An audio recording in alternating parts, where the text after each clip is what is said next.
Commander Trell of the Galactic Council observed the battle simulations with growing unease. The newcomers to the interstellar community, humans, had requested participation in the annual War Games, a tradition among spacefaring species designed to showcase tactical prowess and foster mutual respect. "They're so small," remarked Sub-Commander Vex, his four eyes blinking in sequence. "How did such fragile creatures ever survive their evolutionary process?" Trell's mandibles clicked thoughtfully. "Do not underestimate them. Reports suggest they possess unconventional approaches." The simulation chamber hummed with energy as representatives from 12 species prepared their battle strategies. The humans had sent just 3 officers, Major Wilson, Lieutenant Rodriguez, and Captain Lee, while other species deployed teams of 15 or more. When the exercise began, Trell watched intently as the human team accessed their control interfaces. Unlike the other participants who projected confidence and immediately deployed forces in traditional formations, the humans spent the first 10 minutes simply observing. "What are they doing?" Vex questioned, antennae twitching with impatience. "Learning," replied Trell. By the second hour, most species had committed to aggressive expansion strategies, claiming territory and resources across the simulated galaxy. The Dravek forces pushed forward with overwhelming numbers, while the crystalline Luminar deployed their signature spherical defense grids. The humans remained quiet, controlling only a small sector of space, seemingly inactive. "Perhaps they're intimidated," suggested Vex. Trell wasn't convinced.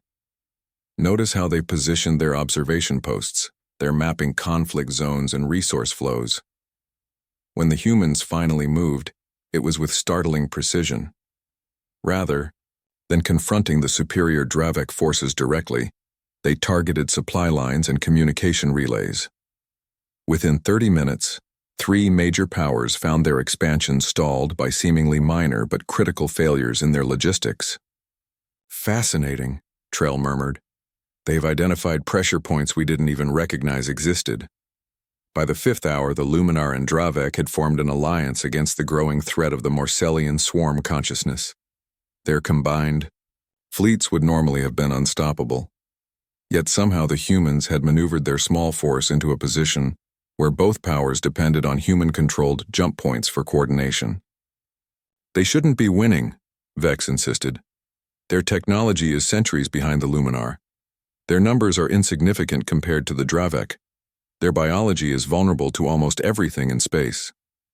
Trell gestured toward the human team. Major Wilson was calmly drinking a bitter earth beverage called coffee, while Lieutenant Rodriguez adjusted minute details of their fleet positioning. Captain Lee appeared to be sketching something on an archaic paper notebook. "Look at them," Trell said. "They're completely at ease.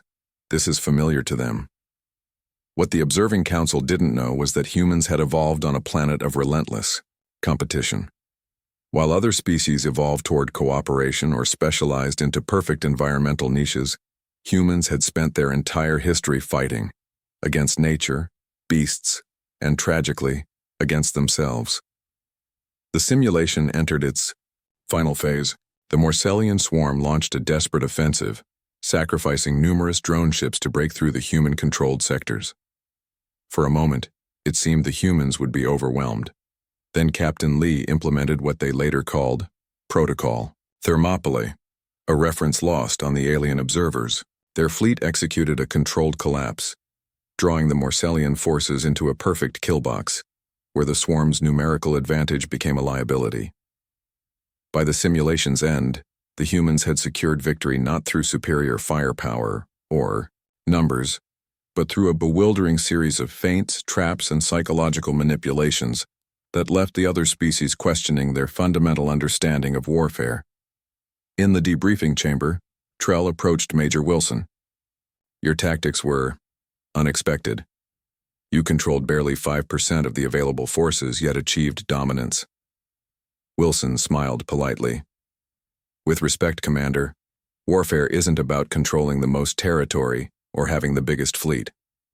"Then, what is it about?" asked Trell. "Chaos," Wilson replied. "Battle is chaos. Humans don't try to eliminate chaos. We embrace it, shape it, and ride it like a wave. While your species seek to impose perfect order on the battlefield, We accept that such order is impossible. Lieutenant Rodriguez added, each species fights according to their evolutionary history. The Dravek evolved as apex predators. They know only direct confrontation. The Luminar evolved in crystal caves. They think in terms of lattices and defensive grids. And humans? Trell inquired. Captain Lee spoke softly. We evolved as both predator and prey. We know when to hunt and when to hide. We can think like both the wolf and the deer. Trell's translator struggled to find the equivalent concepts in his language. This duality gives you advantage? More than that, Wilson explained. Humans master battle because we understand its fundamental nature. It isn't about strength or numbers or even technology. It's about adaptation. Every battle changes the conditions of the battlefield. The winner isn't the strongest. It's whoever adapts fastest. As Trell filed his report to the Galactic Council that evening, he included an unprecedented recommendation that human military advisors be invited to consult with Council Defense Forces. His final assessment contained just one sentence: beware. The species that mastered warfare not through biological advantage, but by turning their own vulnerabilities into strengths. They understand something about survival that the rest of us have yet to learn.